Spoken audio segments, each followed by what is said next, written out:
Hey everybody, it's Drewski McGillicuddy, and the time has come to go back to the late 90s, before the world had gone to shit, and talk about one of the most underrated remakes of all time.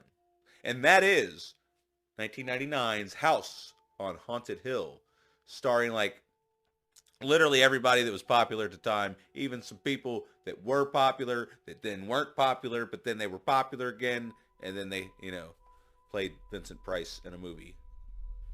Don't worry about that. Worry about me trying to get through this thing, before these fucking lights die.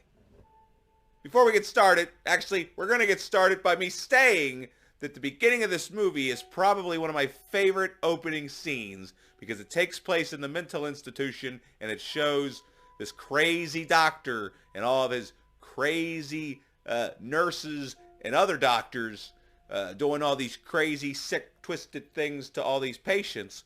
But then the patients, they get fed up with, being,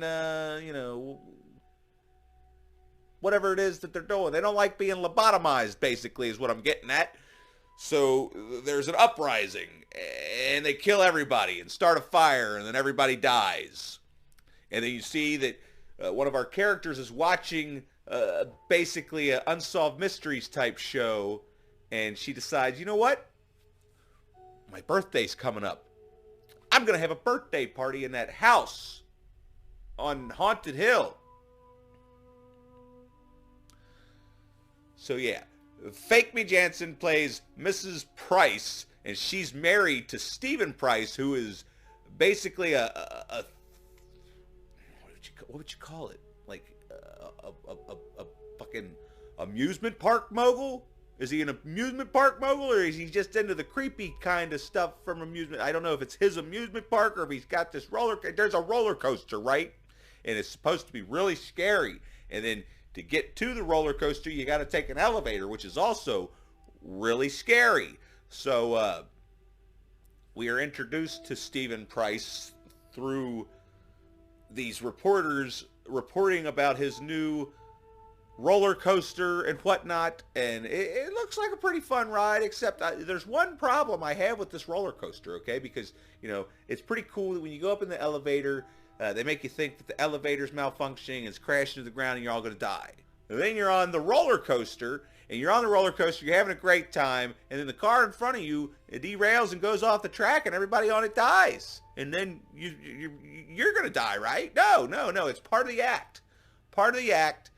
They've got this roller coaster that has this giant train that must weigh a couple thousand pounds fly off, and then somehow they're able to reattach it back to the tracks just in time for the next fucking group of people to go on the fucking roller coaster and be like, oh no, we're all gonna die. And then you would think that it would kind of lose its appeal after you've ridden it, because the next time you get on, you'll be like, oh, look, there goes that fucking... Anyway, I'm not trying to nitpick the movie. That just fucking for 20 fucking some odd years has drove me fucking nuts. So anyway, Stephen Price's wife tells her, hey, my birthday's coming up. I want to have my birthday in this haunted asylum where all these people died in a fire. So if you could rent that out, here's a list of people I want you to invite. Well, he doesn't want to invite those people, so he shreds that list. Okay, so then we get to the house. All these people are showing up. We got some Marilyn Manson playing in the background as all these cars arrive. Don't worry about that. Don't worry about none of that. All the characters are fucking showing up, right?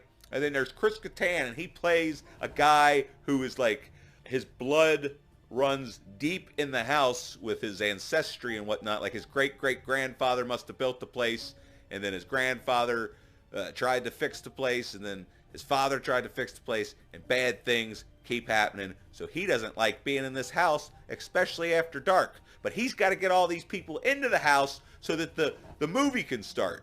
So he tells them all, and that's the thing. You got to pay attention to Chris Kattan, because the whole time his character's just trying to get him into the house, trying to get his paycheck, and trying to get the fuck up out of there. So they get to the house, and they're all mingling, and then that's when Mrs. Price realizes, hey, I don't know any of these people. what did you do, Steven? And he says, believe me, I don't know any of these people either. So we're like, well, what's going on? And then, you see that when he had the list on his laptop, it gets deleted as he walked away, and the list rewrote itself. So it's the house doing it. So right off the bat, the game, or the thrills begin with this fancy piece of art. It's like a, what do you call it? It's like a stained glass ceiling, which, who the fuck would have a stained glass ceiling? You gotta think, if it starts hailing real bad, that could break that shit, and the glass could shatter and fall and kill anybody that's standing underneath of it. And that's exactly what kind of happens, except it wasn't hailing, it just happens to break. And, what are we doing? We're not gonna sit here word for word verbatim telling you what happens, okay? All that aside, we get to the house, and the games begin. The characters, start to wonder, well, what are we doing here? Why are we here? Why did you pick us? And then, we find out that nobody knows why they're there, but we slowly reveal why all these people are there in place of who was actually invited. Fuck. Anyway, Stephen Price offers all of these people $1 million if they can survive the night in the house on Haunted Hill. So he gathers them around and shows them the check. Meanwhile, Pritchard or Pruitt, or whatever the hell his name is, played by Chris Kattan, is still, where's my money? I've got to go. Because he doesn't want to be in this house after dark. He knows what happens in this house after dark. So he's got to get the fuck up out of there. Again, like I said. So Mr. Price keeps, acting like he's going to hand him his check, but he doesn't hand him his check. He wants him to consider $1 million for surviving the night with everybody. But he knows that everybody's gonna die. They're not gonna survive the night in this house on Haunted Hill.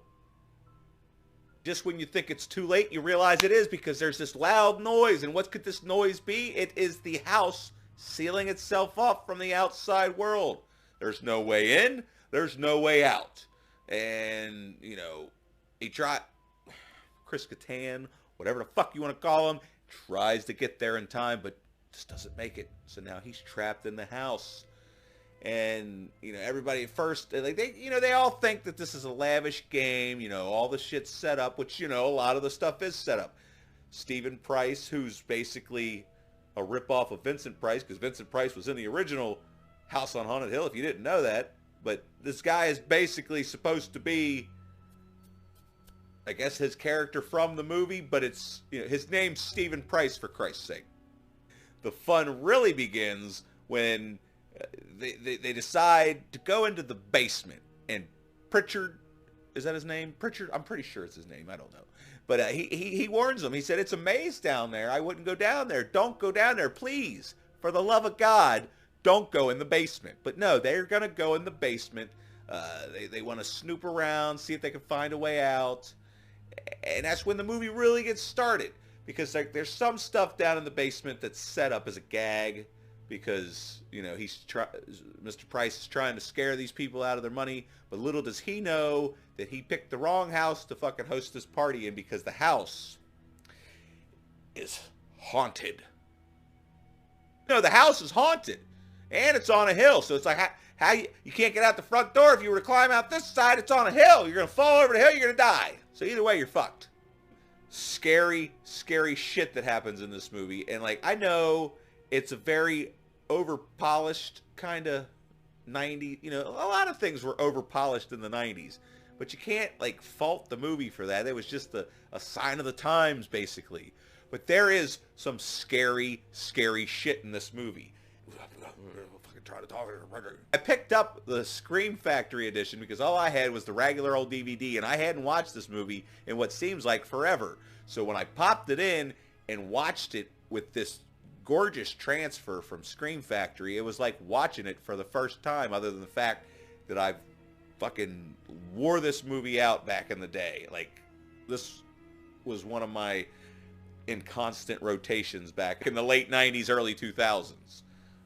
A lot like The Craft or In the Mouth of Madness, those type movies that I just, they stuck with me, and I loved them. And then here I am 20 years later, wondering how come nobody talks about this when they talk about remakes. You know, everybody shits on remakes, which I could totally understand. But this one, aside from the fact that what am I talking about? I don't even know what I didn't even know what I'm talking about anymore. To the scurry shit in the basement, okay? Because Bridget Wilson's character, she plays like that. I'm a celebrity, but not really, and she's walking around documenting everything with this fancy film camera. It was pretty technologically advanced for its time because it had the little swivel thing. But she's walking around in the basement, documenting, and she comes across some of these doctors doing surgery. Only there's not really doctors doing surgery, but she sees it on the camera. But then when she looks, there's nothing there, and then she looks, and there they are. And then she looked, and there's nothing there.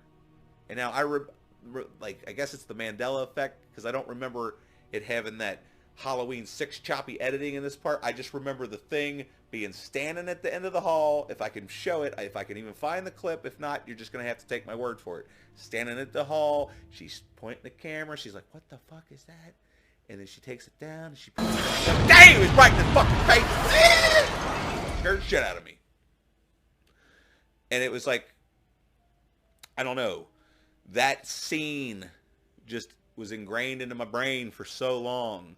And I used to just be terrified of that particular scene, even though like the whole movie itself didn't like scare me. It didn't like make me lose sleep at night. But as far as like jump scares, I guess you would say, is what you would call it, is a jump scare. That was one of the most effective jump scares. Another one of the most effective scares in this movie is later on in the film.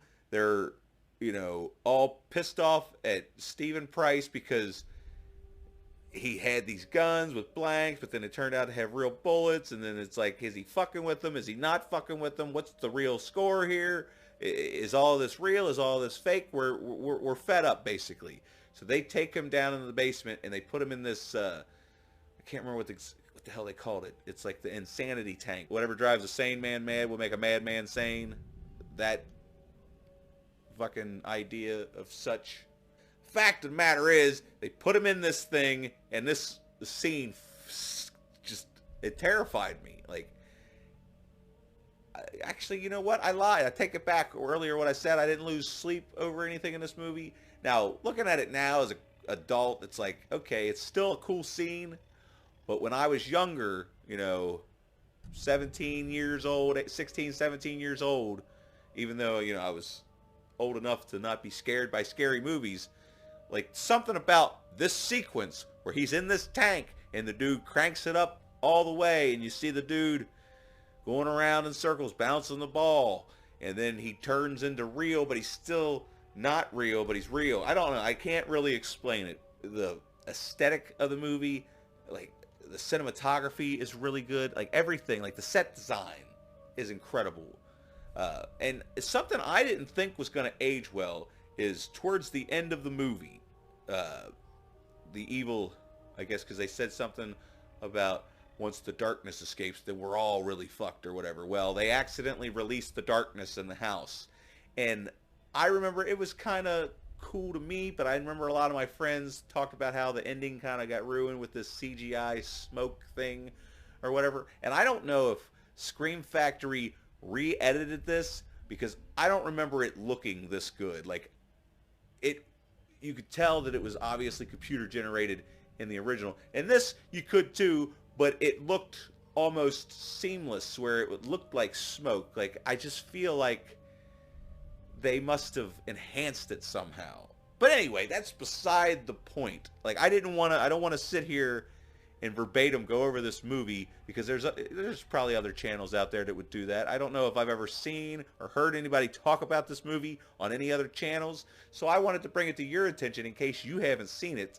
And if you have seen it, and it's been a long time, what better time than now to go out and buy it and watch it like it's the first time? Because if you haven't seen the Scream Factory transfer, then you practically haven't seen this movie. Like, if you're still watching the regular old DVD copy, I'd give it a 9 out of 10. See, we're rating movies again. 9 out of 10.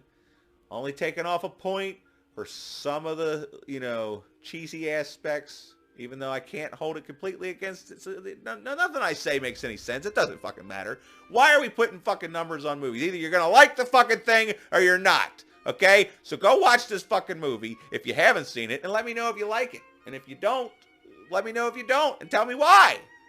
You can do all this and more down in the comments section down below. And then make sure you like this video. Click the subscribe button. Is it even popping up? I don't know. I'm trying a new setup. It's really hot in here. These lights are too bright. I gotta go. But, you know, at least we got something accomplished. I feel like. Was there something I'm missing? Why am I just rambling on when I should be shutting the fuck up? Anyway, like I said, do all those things I said. Are they popping up? I have no fucking idea. And then, like I said, like I keep saying, if you want to come over to Patreon, I don't understand how the app works. It won't let me post on there anymore. So if you're wondering, how come this guy don't post? But even when I did, you know what? Just no explanation needed. Just please, for the love of God,